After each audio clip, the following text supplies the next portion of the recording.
25 வயசுல ஆரம்பிச்சு மாசம் 25,000 பண்ண ஆரம்பிச்சுன்னா nothing like it. You can retire even at 40 years. கம்மியா சம்பாதிக்கிறேன், ஸோ என்னால் வந்து இன்வெஸ்ட் பண்ண முடியாது அப்படின்னு சொல்றாங்க.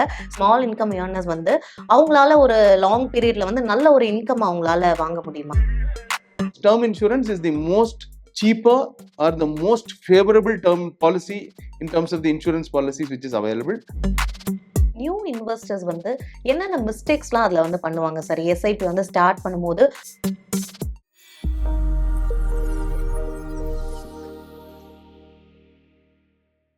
ஜீபு நேயர்களுக்கு வணக்கம்.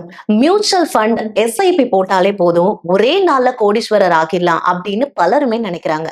இது எந்த அளவுக்கு உண்மை, இல்ல இது ஒரு மித்தா? இத பத்தி தான் நம்ம இன்னைக்கு பேச போறோம். இத பத்தி பேசுறதுக்காக நிதி ஆலோசகர் கிருஷ்ணதாசன் சார் நம்ம கூட இணைஞ்சிருக்காரு. நம்ம சார் கிட்ட பேசலாம். வணக்கம் சார். வணக்கம் சார், இப்போ வந்து மியூச்சுவல் ஃபண்ட் எஸ்ஐபி போட்டாலே போதும் ஒரே நாள்லயே கோடீஸ்வரர் ஆகிடலாம் அப்படின்னு நிறைய பேர் நினைக்கிறாங்க. சோ இது எந்த அளவுக்கு உண்மை? ஒரே நாள்ல வந்து கோடீஸ்வரர் ஆக முடியுமா? அந்த எஸ்ஐபினால என்ன யூஸ் இருக்கு? என்ன அதை பத்தின விஷயங்களை சொல்லுங்க சார். இந்த கோடீஸ்வரர் ஆகணுங்கிறதுக்கு 2 கிரைட்டீரியா இருக்கு. ஃபர்ஸ்ட் கிரைட்டீரியா எத்தனை வருஷம் இன்வெஸ்ட் பண்றீங்க அப்படிங்கிறது. ஸோ ஒரே நாள் கண்டிப்பா நடக்காது, 1 வருஷத்துலயே நடக்காது, 5 வருஷத்துலயே நடக்காது. அதுக்கு ரொம்ப லாங் டேர்ம் கொடுக்கணும். ஸோ நார்மலி ஒரு வெல்த் கிரியேஷன் நீங்க கோடி அளவுக்கு கிரியேட் பண்ணோம்னா 20-25 வருஷம் ஆகும்.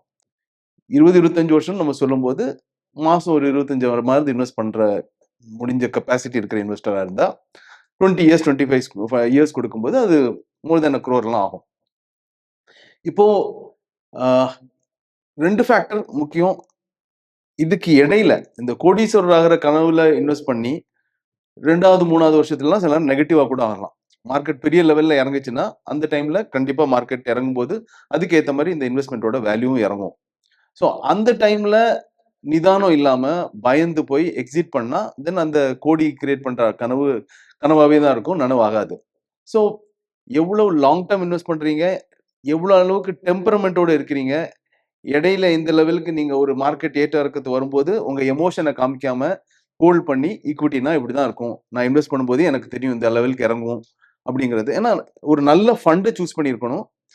அதே மாதிரி ஒரு ஃபண்டு நல்ல ஃபண்டா இருந்திருக்கலாம் எடுத்த டைம்ல. ஒரு 4-5 வருஷம் கழிச்சு அது ப்ராபப்ளி பர்ஃபார்மன்ஸ் கன்சிஸ்டன்ட்லி கொஞ்சம் மோசமா இருந்ததுன்னா அந்த டைம்ல அதை மாற்றவும் வேணும். இதை மாத்தலைன்னா மேபி கொஞ்சம் லாங்குவிட்டி ஜாஸ்தியாகும் நீங்க அந்த 1 கோடியை பார்க்கறதுக்கு. ஸோ இந்த பீரியட் கொடுக்கணும். நார்மலி நீங்க ஆக்சுவலி 15,000 rupees 15 இயர்ஸ்க்கு 15% ரிட்டர்ன் கிடைக்கிற மாதிரி இருந்ததுன்னா 1 கோடி ஆகும். நான் எதுக்கு 20 வருஷம்னு சொன்னேன்னா இந்த 15%ங்கிறது எப்பவுமே சாத்தியமாகுமான்னு சொல்ல அந்த லெவலுக்கு ஒரு ஆப்டிமிஸ்டிக் அப்ரோச்ல நம்ம போகக்கூடாது. ஏன்னா மார்க்கெட்டை பொறுத்தவரைக்கும் ஓரளவுக்கு கொஞ்சம் கன்சர்வேட்டிவாகவும் கால்குலேட் பண்ணா மட்டும்தான் நீங்க அந்த எதிர்பார்க்குற அமௌண்ட் வராட்டி கூட உங்களுக்கு வராம இருக்கிறதுக்கான வாய்ப்பு ரொம்ப கம்மி. ஏன்னா 15% சில நேரங்கள் நடக்காம போயிடலாம். ஏன்னா ஒருத்தர் 13th இயர்ல இருக்கிறாரு, 13th இயர் பார்க்கும்போது 15 இயர்ஸ் அனலைஸ்டா இருந்துக்கலாம். அடுத்த 2 வருஷம் மார்க்கெட் இறங்குதுன்னு வச்சுப்போம். இந்த 15%ங்கிறது 13, 12 அல்ல 11% வந்து நிற்கும். ஸோ கால்குலேஷனை 12% வைக்கிற பட்சத்துல இதே 15,000 ஒரு 20 இயர்ஸ்க்கு ரிட்டர்ன் வந்து 12% வச்சுக்கிட்டா கிட்டத்தட்ட ஆயிடும்.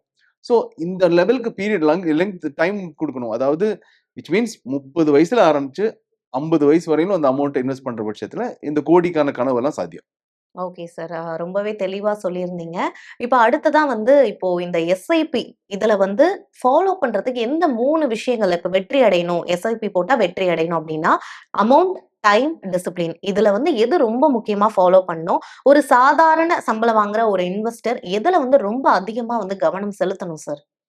டைம் தான் ரொம்ப முக்கியம். டைம்னா எந்த மாசத்துல எந்த டேட்ல மார்க்கெட் லெவல்ல பார்த்து இன்வெஸ்ட் பண்ற டைமிங் கிடையாது. டைம் எவ்வளவு லாங் டேர்ம் நீங்க இன்வெஸ்ட் பண்றீங்க, 20 வருஷம் 25 வருஷம் அந்த கொடுக்குற டைம் ரொம்ப முக்கியம்.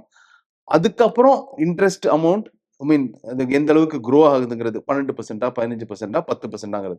எஃப்டியில் நீங்க இன்வெஸ்ட் பண்ணியிருந்தீங்கன்னா ஒரு ஆர்டியில் பண்ணா இந்த 20 வருஷத்துல அதே 15 கோடி 1 கோடி வரதுக்கான வாய்ப்பெல்லாம் ரொம்ப கம்மி. டெஃபினெட்லி நீங்க ஒரு 12 to 15% அட்லீஸ்ட் 12% அனலைஸ் ரிட்டர்ன் கொடுக்குற மாதிரி ப்ராடக்ட்ல மட்டும்தான் இந்த கோடீஸ்வரர் ஆகிற கனவு நடக்கும். அதுக்கப்புறம் தான் ஆக்சுவலி அமௌண்ட் எவ்வளோ அமௌண்ட் இன்வெஸ்ட் பண்றீங்கிறது, டைம், ரிட்டர்ன் பெர்சன்டேஜ், அதுக்கப்புறம் தான் நீங்க இன்வெஸ்ட் பண்ற அமௌண்ட் வருது. ஏன்னா ஒரு பர்டிகுலர் அமௌண்ட்டை நீங்க 15 இயர்ஸ் வரையிலும் பண்றதுக்கும் 20 வருஷம் வரையிலும் பண்றதுக்கும் ரொம்ப வித்தியாசம் இருக்கு. அதாவது 12% ரிட்டர்ன் கொடுக்கிற ஒரு எஸ்ஐபியா இருந்தா 15 வருஷத்துல அதோட growth வந்து 4 மடங்கு ஆகும். நீங்க போட்ட காசு 4 மடங்கு ஆயிருக்கும். 20 வருஷம் ஆகும்போது இன்னும் 5 வருஷம்னா அது 6 மடங்கு ஆயிடும். இது 12%. 15% ரிட்டர்ன் கொடுத்ததுன்னா இதே ஆக்சுவலி 4வது வருஷம் 15வது வருஷத்துல 15 வருஷம் ரிட்டர்ன் கொடுத்ததுன்னா 15வது வருஷத்துல 12% இருந்தப்போ அது 4 மடங்கா இருந்தது.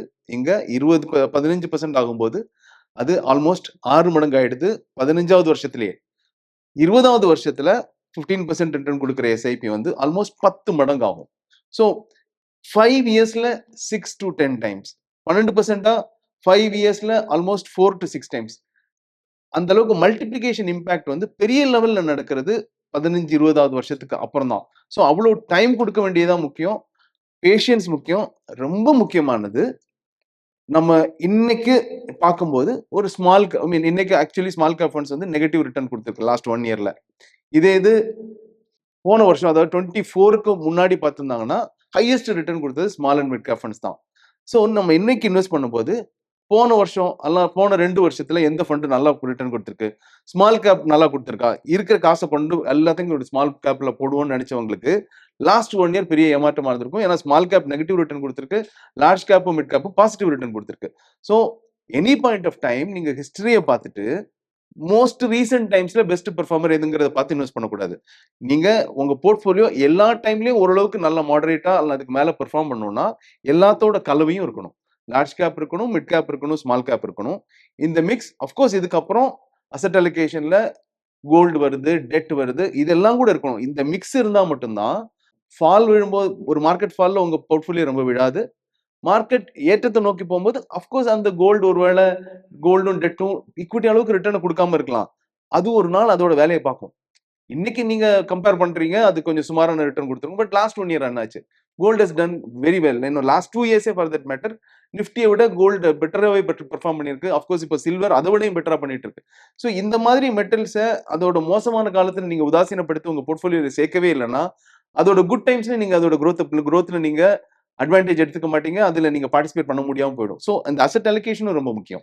Okay sir. இப்போ வந்து நிறைய பேர் வந்து கோலே இல்லாம இந்த எஸ்ஐபி வந்து ஸ்டார்ட் பண்றாங்க சார். ஸோ வந்து கோல் இல்லாம இந்த எஸ்ஐபி வந்து ஸ்டார்ட் பண்றதுல வந்து எந்த அளவுக்கு ரிஸ்க் வந்து அதிகமா இருக்கு சார்? இப்போ ரிட்டயர்மெண்ட், ஹவுஸ், சில்ட்ரன், எஜுகேஷன்னு நிறைய எஸ்ஐபி போடுறாங்க சார். ஸோ கோல் பேஸ்ட் இன்வெஸ்டிங் எந்த அளவுக்கு முக்கியம்? அதுல எந்த அளவுக்கு ரிஸ்க் இருக்கு? அதை பத்தி சொல்லுங்க. ஸோ ஒரு எஸ்ஐபி போர்ட்ஃபோலியோ அதாவது ஒரு எஸ்ஐபி இன்வெஸ்ட்மெண்ட் வந்து நல்ல லெவலுக்கு ரிட்டர்ன் கொடுத்துருக்கு, அது க்ரோ ஆயிருக்கு, நல்லா க்ரோ ஆயிருக்கு அப்படிங்கிறது வந்து நிறைய கிரே ஏரியா இருக்கு. மீன்ஸ் ஒரு திசை தெரியாம நடக்கிற மாதிரி. எப்படின்னா நீங்க இவ்வளவு காசு சேர்த்துட்டீங்க, ஒரு பர்பஸ்க்காக தானே சேர்த்தீங்க. அந்த பர்பஸுக்கு ஆக்சுவலி எவ்வளவு காசு தேவைப்படும்? அந்த மாதிரி பல பர்பஸ் இருக்கு. ஒருத்தரோட லைஃப்ல பெரிய எக்ஸ்பென்சஸ் வருதுன்னா ஒரு வீடு வாங்குறது, அப்புறம் அவங்களோட பசங்களோட ஹையர் எஜுகேஷன், பசங்களோட மேரேஜ், அதோடையும் பெரிய கார்பஸ் தேவை ரிட்டையர்மெண்ட் கார்பஸ்க்கு. இவ்வளவு தேவைகளுக்கு ஒரு குறிப்பிட்ட தொகை தேவை இருக்கு. அதுவும் இன்னைக்கு நீங்க ரிட்டையர் ஆனீங்கன்னா நீங்க 1 கோடி ரூபாய் உங்களுக்கு போதுன்னு வச்சுக்கோங்க ஃபார் எக்ஸாம்பிள். அந்த 1 கோடி இன்னைக்கு ரிட்டையர்மெண்ட் ஆனா போதுமா இருக்கலாம், இன்னைக்குள்ள விலைவாசிக்கு, இன்னைக்கு இருக்கிற சிச்சுவேஷனுக்கு. இது நீங்க ரிட்டையர்மெண்ட் வந்து 10 வருஷம் 15 வருஷம் கழிச்சுன்னா இன்ஃப்ளேஷனையும் சேர்த்துக்கணும். இன்ஃப்ளேஷன் அட்ஜஸ்டட் காஸ்ட் அப்போ என்ன இருக்குங்கிறத பார்க்கணும்.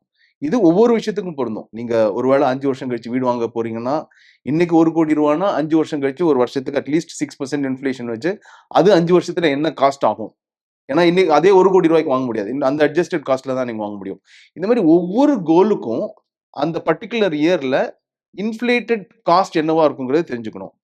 ஸோ இந்த எஸ்ஐபி க்ரோ ஆகி இன்னைக்கு இருக்கிற வேல்யூ இந்த பர்டிகுலர் எல்லா கோல்ஸையும் இன்க்ளூடிங் ரிட்டையர்மெண்ட்டுக்கும் அந்தந்த வருஷத்துல இது எடுக்கிறதுக்கான அமௌண்ட் இதுல இருந்து கிடைக்க போகுதாங்கிறது கிளாரிட்டி இருந்தா மட்டும்தான் இந்த இன்வெஸ்ட்மெண்ட் உங்களுக்கு உண்மையிலே நிம்மதியை கொடுக்கும். இல்லைன்னா க்ரோ ஆகுது ஆனா பத்துமா அப்படிங்கிற கேள்விக்குறி இருக்கு. அந்த பத்துமாங்கிற கேள்விக்கான சொல்யூஷனை ஒரு ஃபினான்ஷியல் பிளானிங் தான் கிரியேட் பண்ணும். ஸோ அந்த கோல்ல நீங்க ஒவ்வொரு கோல்லையும் போட்டு ஒவ்வொரு வருஷத்துலையும் காஸ்ட் என்னவா இருக்குங்கிறது, அதுவும் எல்லாத்துக்கும் 6% போட முடியாது. ஃபார் தட் மேட்டர் நீங்க என்னதான் ஒரு ஹெல்த் இன்சூரன்ஸ் பாலிசி இருந்தாலும் சில நேரம் எல்லா ஹெல்த் எக்ஸ்பென்சஸ்க்கும் நீங்க ஒரு ஹெல்த் இன்சூரன்ஸ் பாலிசி யூஸ் பண்ண முடியாது. இன்ஃபேக்ட் ஹாஸ்பிட்டலைசேஷன் ஆனா மட்டும்தான் நீங்க அதை கிளைம் பண்ண முடியும். ஹாஸ்பிட்டலைசேஷன் ஆகாத எக்ஸ்பென்சஸும் வரும்.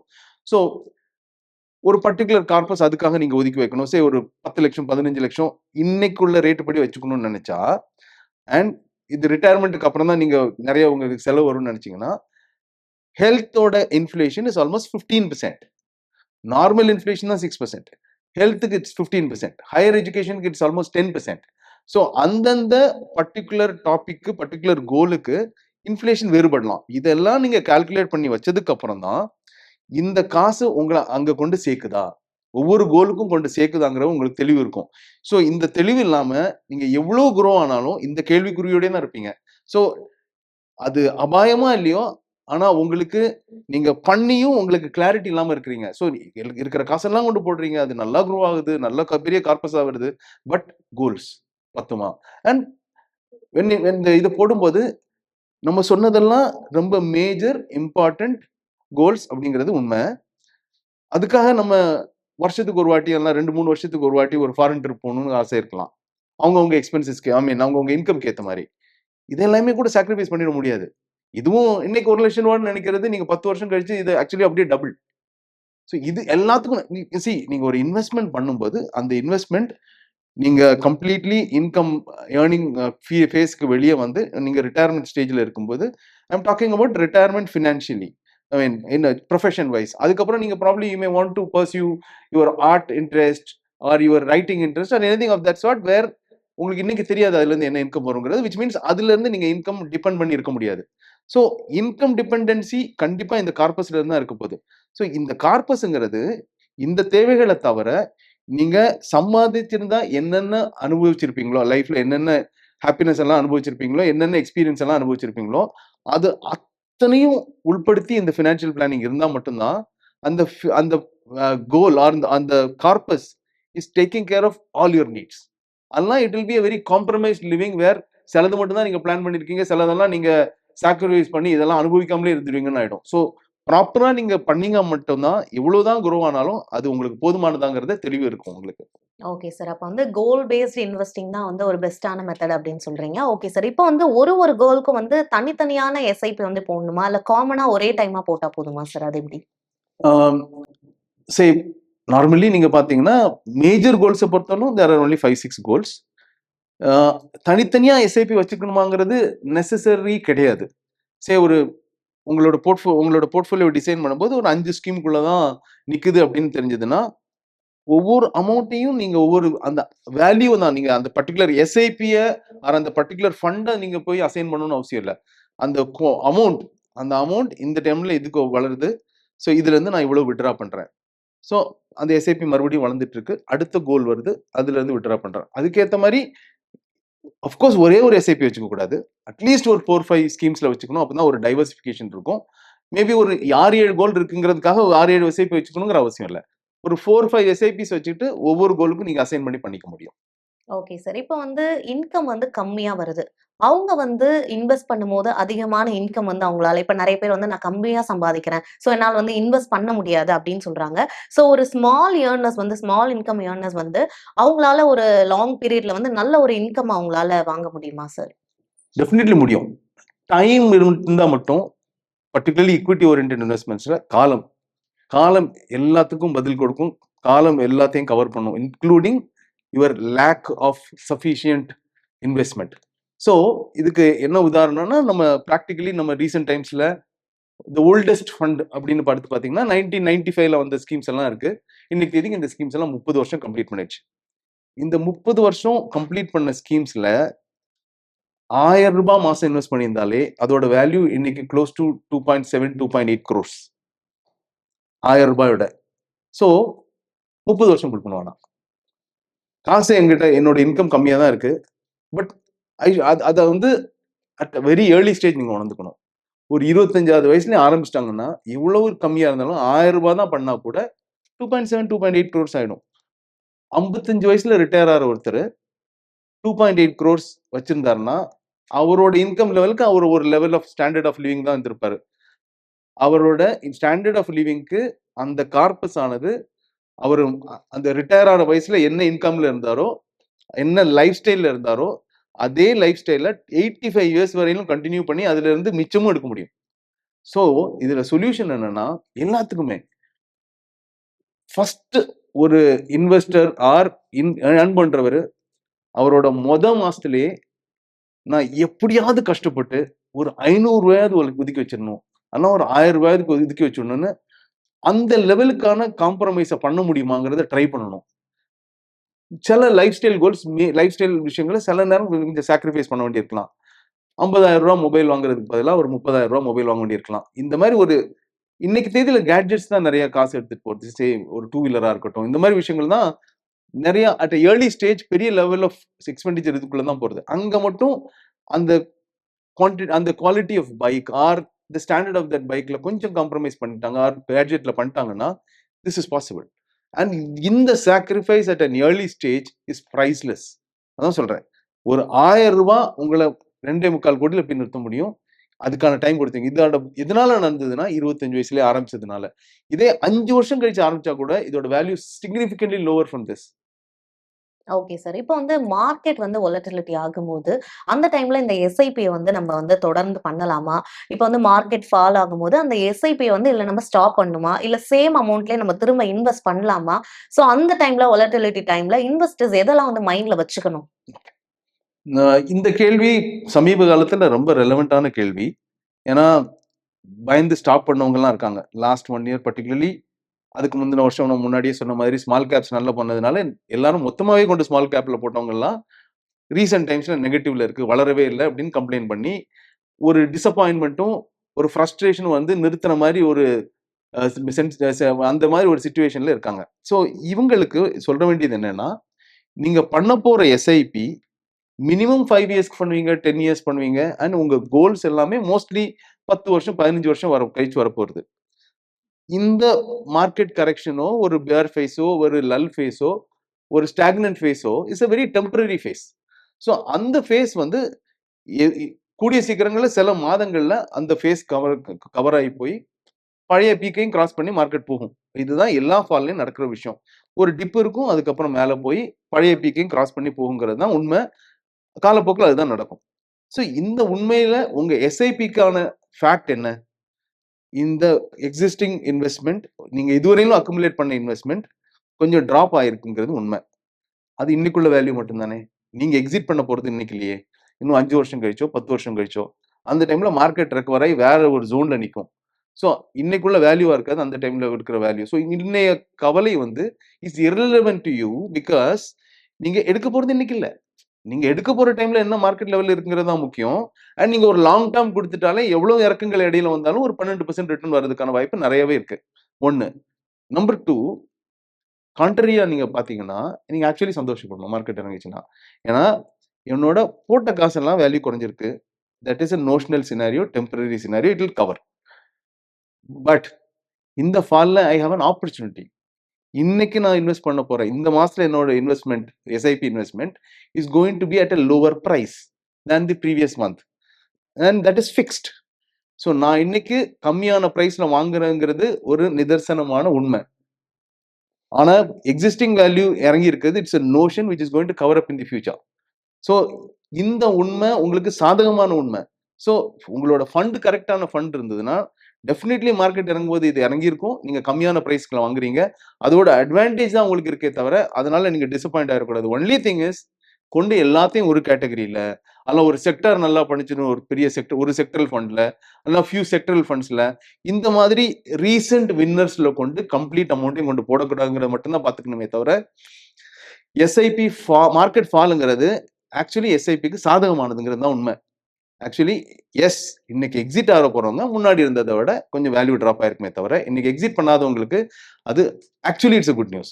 நெக்ஸ்ட் எஸ்ஐ மார்க்கெட் விடுறது அந்த டைம்ல உங்ககிட்ட கொஞ்சம் எக்ஸ்ட்ரா காசு இருக்கு எஸ்ஐபியை தவிர ஆட் பண்ணுங்க. கண்ணை மூடிட்டு ஆட் பண்ணுங்க. Because it's a drop.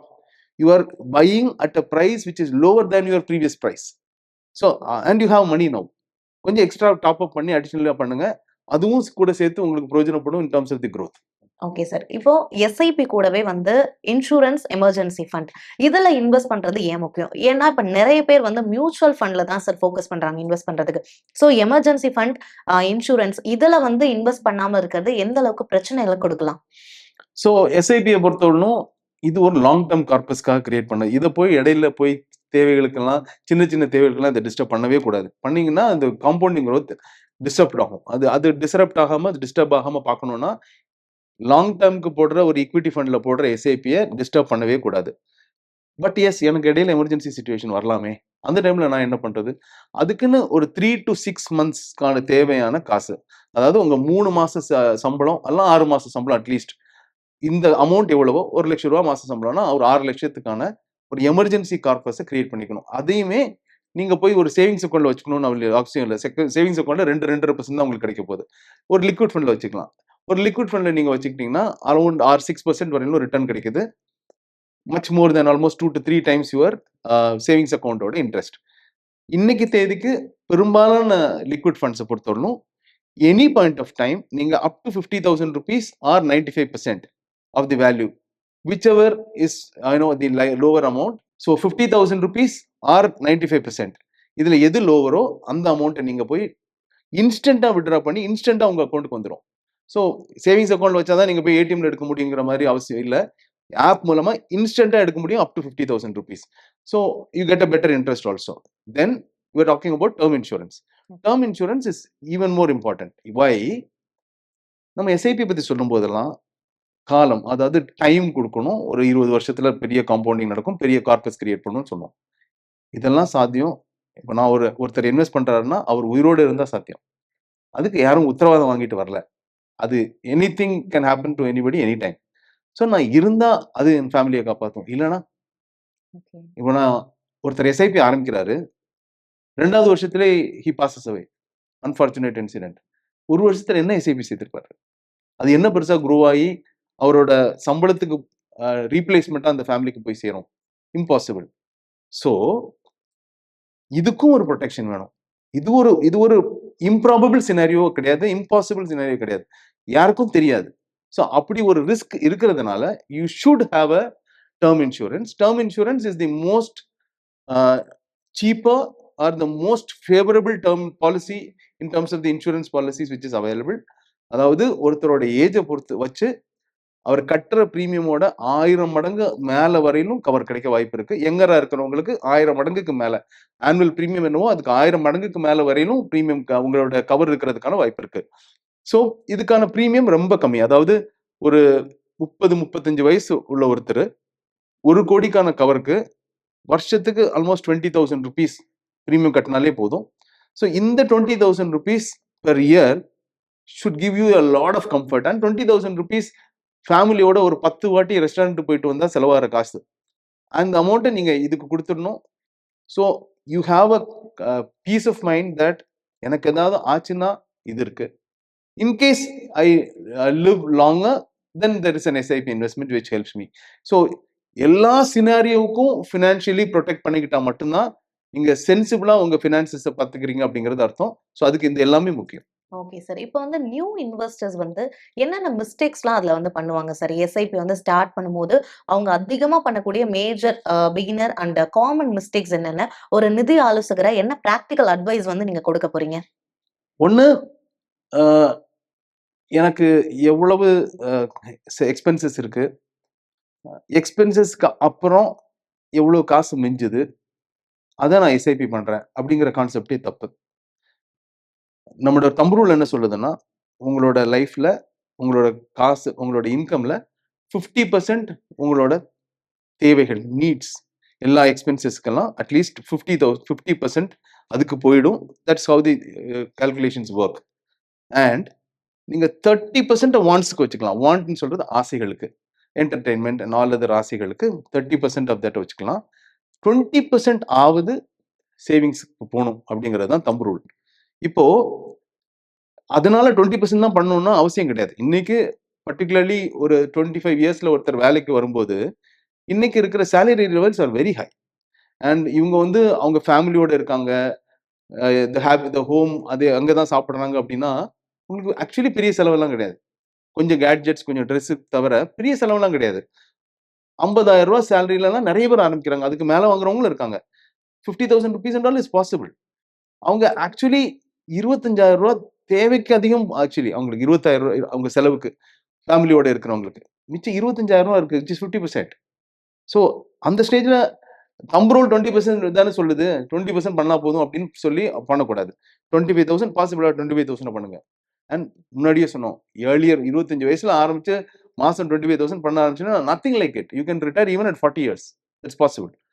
And இன்னொரு விஷயம் என்னன்னா, இந்த 20% தம்பு ரூல் சொல்லுது. ஆனா என்னோட செலவு இவ்வளவு இருக்கு, என்னோட வான்ஸ் இவ்வளவு இருக்கு, மிச்சம் இவ்வளவுதான் இருக்கு, அதனால இவ்வளவுதான் பண்ணுவேன் அப்படின்னு பண்ணக்கூடாது.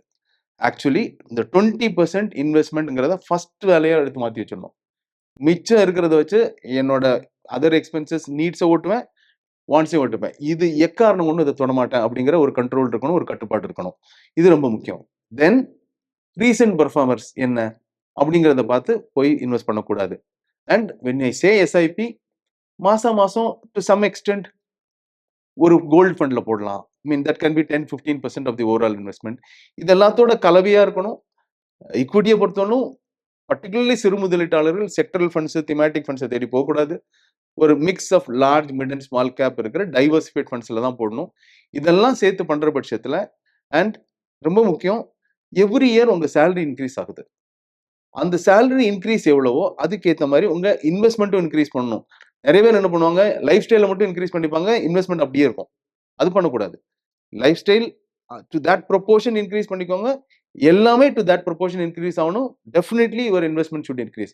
ரொம்ப முக்கியமான விஷயம், ஒரு வருஷத்துல நான் 12 மாசத்தை இவ்வளவு என்னோட எக்ஸ்பெண்டிச்சர் இருந்திருக்கு, இவ்வளவுதான் என்னோட வான்ஸ் அப்படிங்கிறதுனால, ஃபேக்சுவலி ஸ்பீக்கிங் 12 மாசத்துல உங்களோட லைஃப் ஸ்டைல் அப்கிரேடேஷன் வர வேண்டியதுக்கான அவசியம் இல்லை.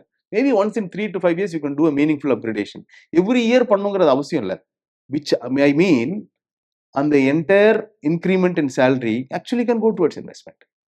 Maybe you can ஒரு once in 3 years மட்டும் அதோட ஒரு போர்ஷனை மற்ற லைஃப் ஸ்டைல் வான்ஸுக்கும் வச்சுக்கோங்க. But don't do it every year. ஒரு 3 yearsக்கு increase only your investments. After 3 years, yes, to some extent do that for your other expenses also. இப்படி பண்ண இந்த டிசிப்ளினை ஃபாலோ பண்ணா youngsters can create huge wealth. Okay sir. இப்ப நீங்க சொன்ன இந்த ஸ்ட்ராட்டஜிஸ்லாம் வந்து ஃபாலோ பண்ணா ஒரு 25 வயசு இருக்க யங்ஸ்டர் வந்து கண்டிப்பா வந்து அந்த கோடீஸ்வரர் அப்படின்ற பாத்தை வந்து தொட முடியும் அப்படின்னு சொல்றீங்க. Okay sir. கண்டிப்பா இவ்வளவு நேரமா மியூச்சுவல் ஃபண்ட்ல எஸ்பி போடுறத பத்தி நிறைய விஷயங்களை வந்து ரொம்பவே எலாபரேட்டா எக்ஸ்பிளைன் பண்ணீங்க. ரொம்ப ரொம்ப தேங்க்யூ சார். நேயர்களே, இன்னைக்கு நம்மளோட வீடியோ கண்டிப்பா உங்களுக்கு யூஸ்ஃபுல்லா இருந்திருக்கும் அப்படின்னு நாங்க நம்புறோம். உங்களுக்கு இந்த வீடியோ பிடிச்சிருந்துச்சு அப்படின்னா லைக் பண்ணுங்க, உங்களோட ஃப்ரெண்ட்ஸ்க்கு நீங்க ஷேர் பண்ணுங்க. உங்களுக்கு இந்த இன்டர்வியூல எந்த பாயிண்ட் ரொம்ப பிடிச்சிருந்தது அப்படின்னு சொல்லி கமெண்ட் செக்ஷன்ல கமெண்ட் பண்ணுங்க. அப்படியே அங்க பக்கத்துல இருக்க பெல் ஐகானை கிளிக் பண்ணி சேனலையும் சப்ஸ்கிரைப் பண்ணிருங்க.